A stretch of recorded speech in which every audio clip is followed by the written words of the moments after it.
Virality, something that most people who create content on social media want to have. But let's talk about that in this video to see if you truly want that.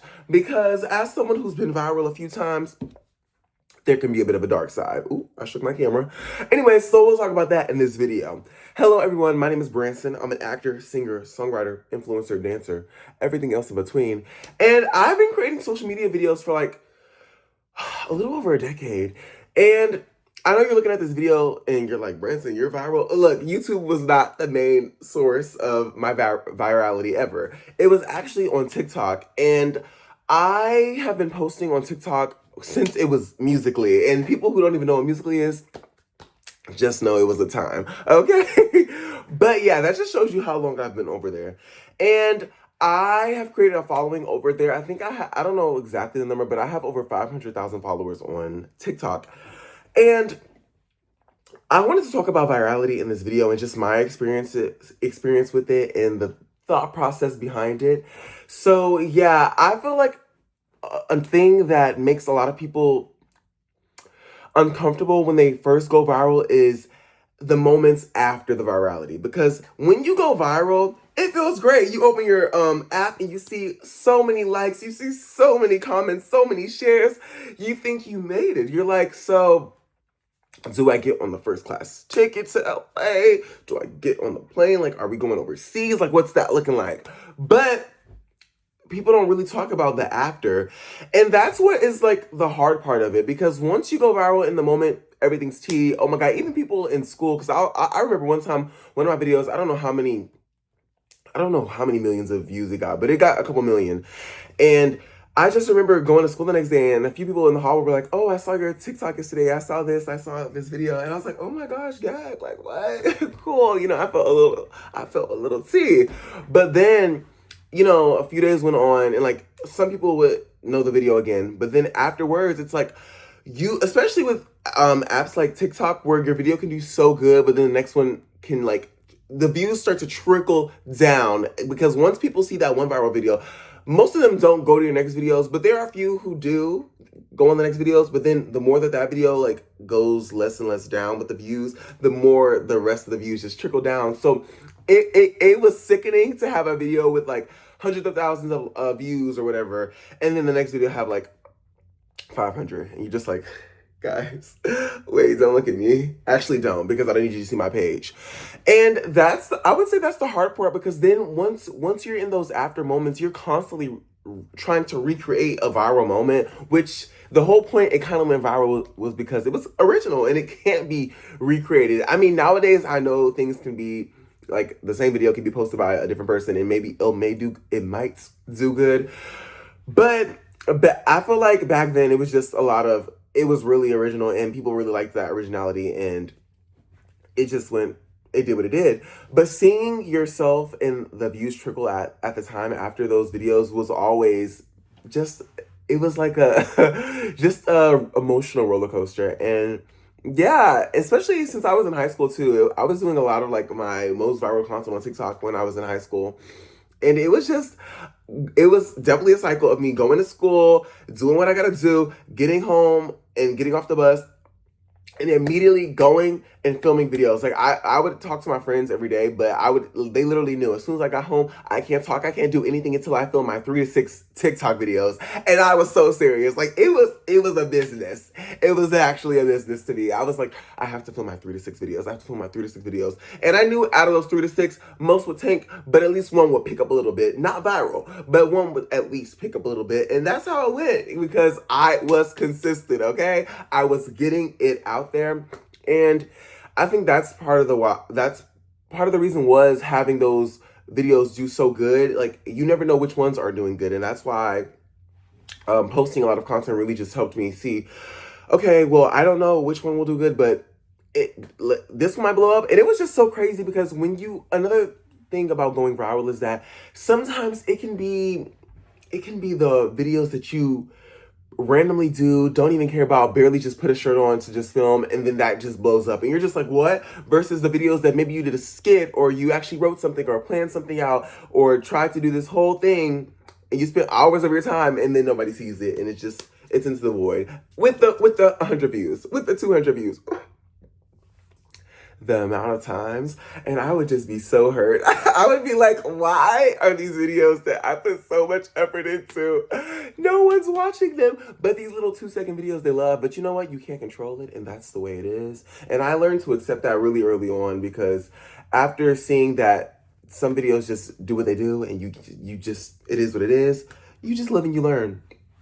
So that's something I would say it's kind of a darker side of going viral, just the aftermath of it, because it's, I forgot what the saying is, but they say it's easy to, get to the top or get viral or whatever, but it's really harder to stay there. And that's the truth. That is really the truth, okay? Because you got to be consistent.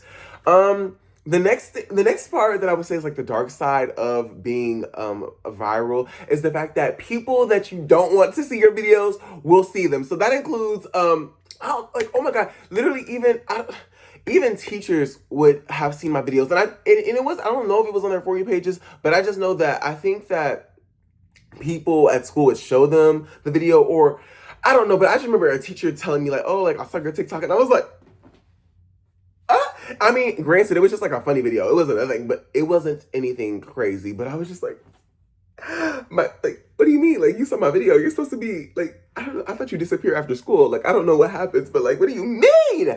And it's just people from every era, like, of your life will just see a video, and people that you haven't talked to in years, and then you'll find out that they watched it or they saw it, and you're like, so now you see my page, and now you see videos that I'm talking about. Or even, let's say, a video that you do, and maybe you were just making a funny moment. Because there would be so many times where I would just pull ideas out of thin air. Not even ideas that were currently happening to me. So let's say that I say, what's a funny idea? What do friends do?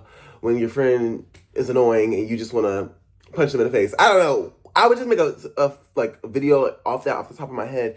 And when a video did really good and people would just see it on their For You pages, people would hit me up and they would think I was talking about them. And I'm like, no, I literally just thought about this random video that I was like, I need to do something that's funny and relatable. I'm sorry if you think this is about you, but it's really not. It's really a random video that I thought of. And that could be a dark side of going viral, because people will just assume that the content is about them when really it's not. It's just something that is relatable to a lot of people, and you just need a funny video to put into the universe. So just be careful what you say, especially if you do intend for something to do really good on your media, because it definitely can get out of hand and people can think you're really talking about them when you're not, and then it can cause other issues. So yeah. The next thing I would say is like a darker side of having good moments and videos blowing up and stuff, is that it can start to make you constantly check your views and comments, and then it can also affect how you feel. Because I'll never forget, once I would get home, post my videos, I would wait, like, I don't know how long I would wait, like maybe 30 minutes or an hour to see how they would do. And then whenever I would see that they didn't do as well as I hoped after like that hour, 30 minutes, because usually I could tell if they were gonna pick up, I would just feel so sad sometimes. I would be like, like, wow, I just did all that work for no reason. But yeah, so just truly, if you do want to post on social media and make content and stuff like that, you can't rely. You can't base your worth off of the views. And obviously, I'm older now, because that was in high school. That was literally years ago. So, ooh, am I calling myself old?